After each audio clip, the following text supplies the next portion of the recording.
Wala nang maraming paligoy-ligoy pa, diretso sa punto na.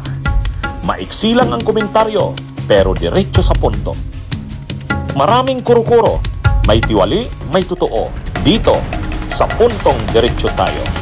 Punto, diretso. Ito, pag-usapan naman natin to ngayon. Ha? Si Kiko naman ngayon ang pinagdiskitahan ni Marcoleta. Ito talagang si Marcoleta, lahat na lang tinitira.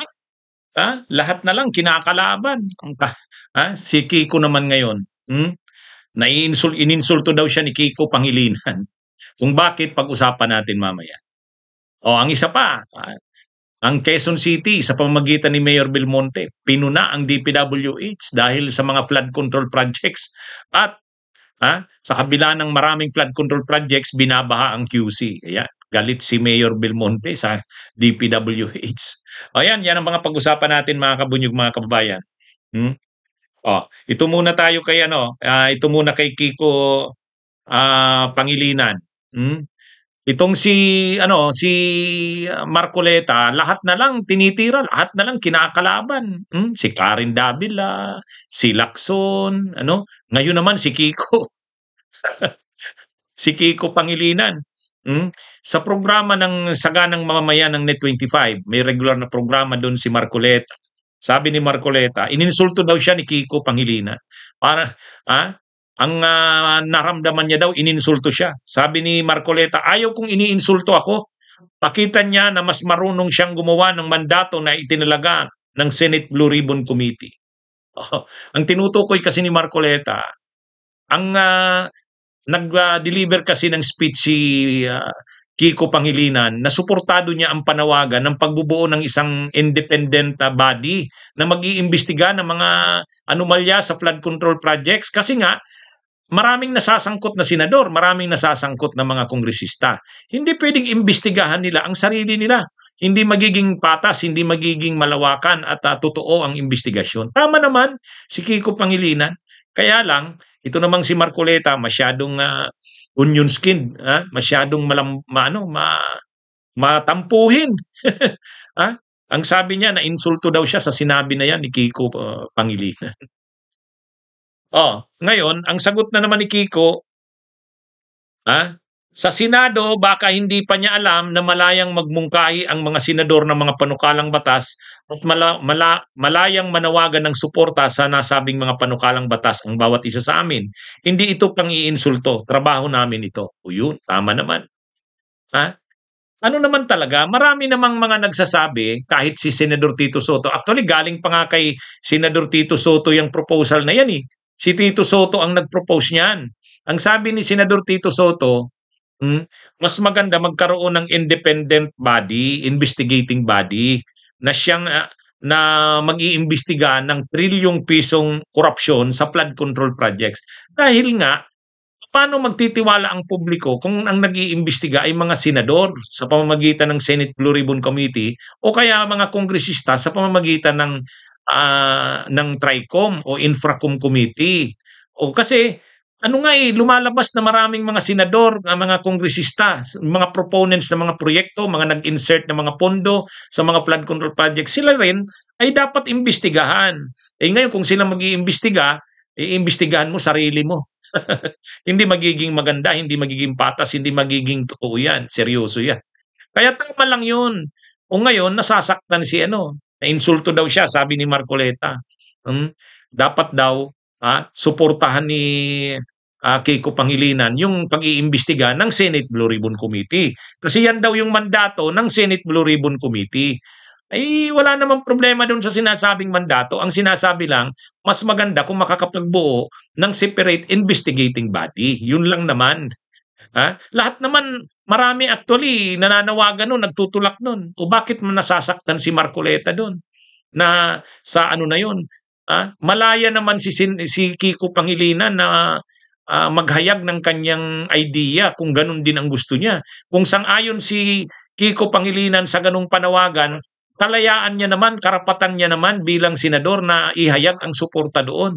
Hindi naman dapat masaktan hindi naman ibig sabihin niya na minamaliit ang Senate Blue Ribbon Committee. Masyado naman. Itong si Marcoleta, maiba-iba lang sa kanyang pananaw ang mga sinasabi ng mga kasamahan niya. Nasasaktan na, naiinsulto na siya. Yan. Masyadong masyadong sensitibo. Para kasing ito pakiramdam ko lang Oo. na kasi may investigasyon na, parang ang gusto nila, the privilege speech, Oo. parang ito ay introduction para sa isang bukod na investigasyon. Na pareho rin ng subject. Na pareho din ng, di ba? Katulad dito, baka nabasa nyo rin ito. Lumilitaw na, alam mo ito, si Senador Francis Pangilinan ay nagsabi na siguro mas maganda, meron tayong independent commission na mag-iimbestiga sa flood control project. Ang ibig sabihin, iba pa doon sa Blue Ribbon Investigation? Commission 2 eh. Ganon. At ito ay nauna, ay sinabi naman ni Senador Kiko Pangilinan, mas maganda siguro merong ipatupad na tayong isang batas. Magtayutan na tayo ng Independent People's Commission. Ba? Oo, para yung flood control project ay imbestigahan na natin ng Independent People's Commission. Kaya sa isip ko, hindi kaya ito yung para bang nagtatayo ka ng bahay dito, Sen, di ba? Tapos nakita lang ang masasapawan tayo. Magtayo rin tayo. Yung una, naglagay ng ito mga plano-plano. Tapos ito yung mga magtatayo. Sino ang mga magtatayo? Ito po, si minungkahi ni Pangilinan na pangunahan ng komisyon ni dating Ombudsman Conchita Carpio Morales. Kasama pa si dating DPWH Secretary Rogelio Singson. At isasama pa si Baguio City Mayor Benjamin Magalong. Ang ibig sabihin nito, Senjen, hindi lang plano ang nilatag meron pang detalye, di ba? Kung ano yung... So, bukod na investigating body ito? Ito, independent body na ito. Mukhang, sa tingin ko, bilang isang karaniwang mamamayan, baka magugulo, mag-conflict. Kasi meron ng... Di ba? At ang alam ko, ang mandate ng Senate Blue Ribbon Committee ay talaga namang mag-imbestiga. Si Senator Kiko Basanay, miyembro po ba ng Blue Ribbon Committee? Nag-apply siya. Nag-apply, nag-presenta kayo sarili, isama. Karaniwan kasi, susulat siya. Kung pwede sana, maging miyembro ako ng committee mo. Pinayagan ko. Okay. So, technically, miyembro siya ng Blue Ribbon Committee. So, ano po ang gusto niya palabasin dito? Miyembro pala siya ng Blue Ribbon Committee, nagsusuwestiyon siya ngayon ng isang... Anong tanong mo? Anong gusto niya nga mo? Anong gusto niya palabasin dito? Di ba? Hindi mo alam kung anong gusto niya palabasin. Hindi, kasi miyembro siya, tapos nagsasuggest siya ng bumuo pa ng isang bukod na grupo na mag-iimbestiga. Same subject matter. Ano po ang gusto niya palabasin dito? Iniinsulto niya ako. Kung ganyan, Sen, kung halimbawa ako, hindi naman ako miyembro ng Blue Ribbon Committee bilang isang mamamayan, pwede ka bang sabihin sa kanya na, Senador Kiko, baka pwedeng bumitaw ka na sa Blue Ribbon Committee? Kasi kung chairman kayo... Parang inaamin niya na hindi niya kaya Saka wala siyang tiwala sa committee. Hindi, manawagan ka. Baka nakikinig siya. Baka nakikinig po kayo, Madam Sharon Cuneta. Pakikausap nyo naman po si Senador Kiko Pangilinan. Bako po pwede mapakiusapan mo, bakit po naman meminosen yung Blue Ribbon Committee sa pangunguna po ni Chairman Rodante Marcoleta, nabubuo pa ng isang komite, baka pwede yung sabihin nyo, magbitaw ka na lang dyan sa Blue Ribbon Committee, umalis ka dyan, para hindi naman hindi nakakasira, nakaka-insulto yung ginawa mo. Tama ka, dahil unang araw pa lang di ba? Parang first day of class, sinabi mo na ayaw ko sa classmate. Di ba, sa tingin nyo po, kayo po bilang chairman? Ayun nga, sinabi ko sa iyo, ako ang pagkakaintindi ko dyan, iniinsulto niya ako Ako naman, ayaw kong iniinsulto ako. Kaya kung gusto niya akong palitan, magpresenta siya. Na chairman ng Blue Ribbon Committee. At pakita niya na mas marunong siyang gumawa ng mandatong itinalaga sa committee na yan.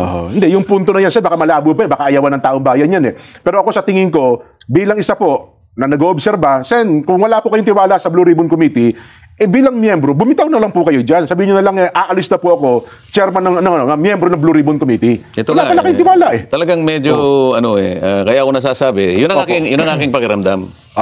Opo. Katatransfer ko pa lang. Isang araw pa lang ang ginugol ko sa pag-imbestiga. At kung titingnan mo sa lawak ng problemang talagang haharapin mo at iimbestigahan mo, hindi mo kakayanin naman ng isang araw. Ngayon, nakakaisang araw ka pa lang, sasabihin niya, nagpo-propose siya ng isang independent investigative body. Anong ibig niya sabihin? Nakaka-insulto nga talaga yun, Sen. Anong ibig niya sabihin? Di ba? At ang ilalatag pa niyang, i-recommenda pa niyang mga pangalan, dating Ombudsman Conchita Morales. Hindi ba niya alam kung ano, yung Ombudsman ay talagang katakot-takot ang corruption dyan?